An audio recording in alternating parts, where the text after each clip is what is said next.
जय गुरु जी संगत जी, जय गुरु जी, शुक्राना गुरु जी, अनंतम अनंतम शुक्राना गुरु जी। गुरु जी के चरणों में कोटि कोटि प्रणाम और सारी संगत को जय गुरु जी। संगत जी, आज का पाठ बहुत ही खास है, बहुत ही ब्लेसिंग भरा है।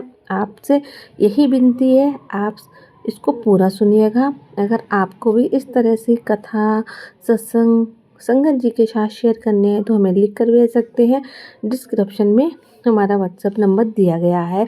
संगत जी, बस आपसे यही रिक्वेस्ट है, आप इसे पूरा सुने, क्योंकि इसमें गुरु जी की ढेर सारी ब्लेसिंग होती हैं और आपके जवाब भी इसी सत्संगों में होते हैं। तो आइए संगत जी, एक आंटी जी ने हमारे साथ ये कथा शेयर की है, हम आपको उसी तरह से सुनाएंगे। जी, आंटी जी लिखती हैं, ये जो कथा है भगवान शिव की है। हम गुरु जी के आशीर्वाद से ये कथा आपके साथ शेयर करेंगे। अगर आप अपने बच्चों की ब्लेसिंग चाहते हैं, गुरु पा को प्रसन्न करना चाहते हैं, तो शिव यानी कि गुरु जी दोनों एक ही हैं। भगवान की कथा लास्ट तक जरूर सुने। तो चलिए गुरु जी की आज्ञा लेकर गुरु जी का मंत्र जाप करेंगे और इस कथा को प्रारंभ करेंगे। ओम नमः शिवाय, शिव जी सदा छाए। ओम नमः शिवाय, गुरु जी सदा छाए। जय गुरु जी, शुक्राना गुरु जी। संगत जी, आज का पाठ है, प्राचीन काल की बात है।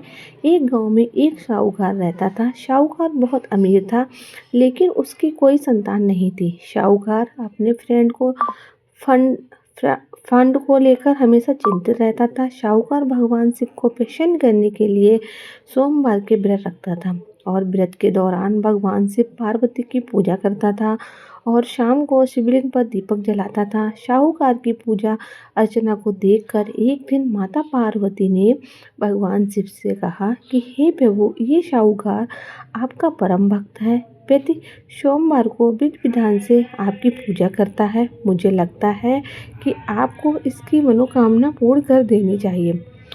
तो शिव ने पार्वती के पास बात को सुनकर कहा कि हे गौरी, ये संसार एक कर्म क्षेत्र है। जैसे एक किसान अपने खेत में बीज बोता है तो कुछ वक्त बाद पेड़ मिलता है, उसी तरह इस संसार में आर्थिक जैसा कर्म होता है उसे उसका फल मिलता है। भगवान शिव बोले कि इसके कर्मों में संतान सुख नहीं है, लेकिन माता पार्वती ने भोले भंडारी से दोबारा आग्रह किया और कहा, हे नाथ, फिर भी आप इसकी मनोकामना पूर्ण कर दीजिए, ये आपका परम भक्त है। अगर आपने अपने भक्तों की इच्छा को पूरा नहीं किया तो ये आपकी पूजा आराधना क्यों करेंगे।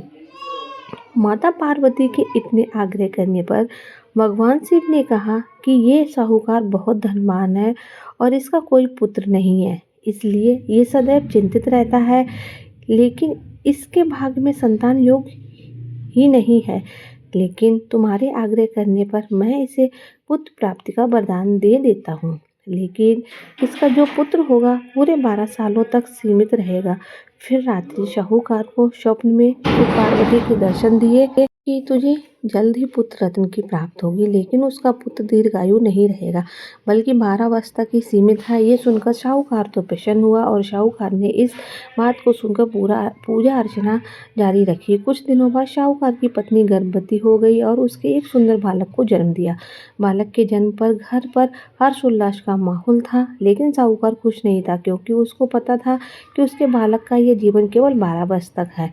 उसने किसी को भी ये बात नहीं बताई और साहूकार की पत्नी ने कहा कि अब इसको विद्या ग्रहण करानी चाहिए, लेकिन मैंने मना किया था, कर दिया। शिक्षक नियुक्त करने के लिए मामा को बुलाया और पैसे देकर उसे गलत साथ काशी जाने का आदेश दिया। फिर साहूकार ने मामा भांजे से कहा कि काशी जाते समय रास्ते में यज्ञ करते हुए जाना और ब्राह्मणों को भोजन कराते हुए जाना।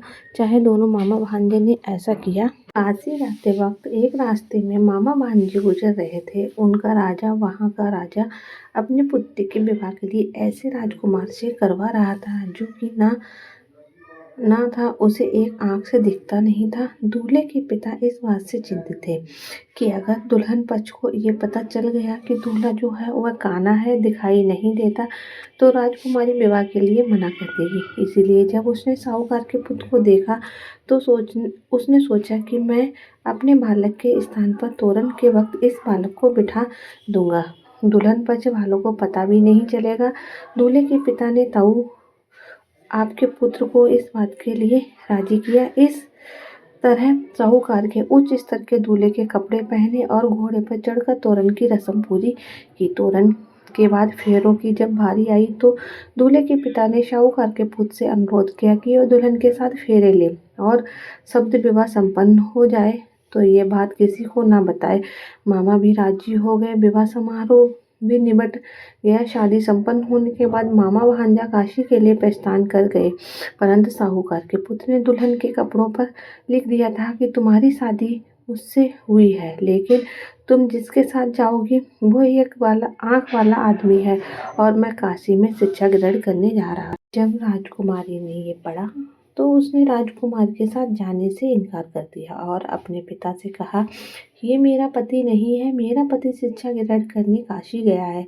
जब सब जगह ये बात फैल गई तो मजबूरी में दूल्हे के पिता ने सारी बात दुल्हन के पिता को बतानी पड़ी और दुल्हन के पिता ने अपनी बेटी को भेजने से इनकार कर दिया। इधर मामा भांजे दोनों काशी पहुंच गए और बालक शिक्षा ग्रहण करने लगा और मामा ने यज्ञ करवाना शुरू कर दिया।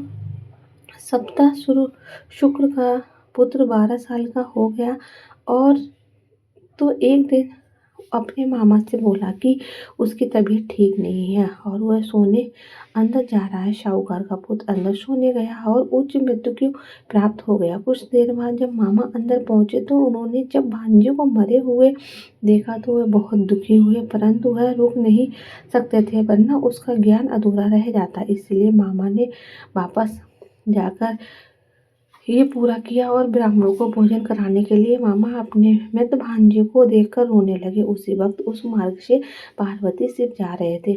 माता पार्वती ने किसी के रोने की आवाज़ सुनी तो उन्होंने शिव से कहा कि प्रभु, कोई मनुष्य रो रहा है, संयुक्त के दुखों को दूर करते हैं। चलिए पार्वती माता के पास माता मामा के पास गई और उन्होंने जब मृत बालक को देखा तो हैरान हो गई, क्योंकि वह भगवान शिव के आशीर्वाद से साहूकार का पुत्र था। माता पार्वती ने कहा, ये तो साहूकार का पुत्र है। यह चीज़ तो आपने केवल 12 वर्ष तक उसको जीवन दिया था। पार्वती ने मृत बालक को देखा तो उन्हें दया आ गई। उन्होंने शिव से कहा, प्रभु आप इस बालक को जीवन दान दे दीजिए, वरना इसके माता पिता जीते जी मर जाएंगे। माता पार्वती के आग्रह पर शिव जी ने उसकी बात मान ली और उसे जीवन दान दे दिया। साहूकार का पुत्र जीवित हो गया और मामा भांजे अपने घर को और प्रस्थान कर गए। साहूकार का पुत्र उस शहर से जा रहा था जहाँ उसका विवाह हुआ। दुल्हन के पिता ने बालक को पहचान लिया और उन्हें मामा भांजे को अपने महल ले गए, जहाँ से अपनी पुत्री को साहूकार की बेटी के साथ विदा किया। वहाँ दूसरी जगह साहूकार और साहूकार की पत्नी छत पर बैठे हुए थे, ये सोचकर कि अगर पुत्र जीवित नहीं आया तो यहाँ से कूदकर जान दे देंगे। लेकिन जब उसका मामा वापस आया तो उसने सब कुछ बताया कि भांजा भी जिंदा है और सही सलामत है और विवाह करके लौट रहा है। तो शिव जी के आशीर्वाद से उसका पुत्र बिल्कुल सही सलामत है। शिव भगवान ने जैसा आशीर्वाद उस साहूकार को दिया वैसा सबको दे। संगत जी, ये थी कथा जो हमने आपको सुनाई। बालक स्वरूप कि शिव भगवान ने कैसे बच्चों को आशीर्वाद दिया, ऐसे ही शिव भगवान आपके बच्चों को भी आशीर्वाद दे, गुरु महाराज आपके बच्चों को आशीर्वाद दे। तो चलिए संगत जी, आज के लिए इतना ही। जय गुरु जी, शुक्राना गुरु जी। ओम नमः शिवाय। शिव जी सदा सहाय। ओम नमः शिवाय। गुरु जी सदा सहाय।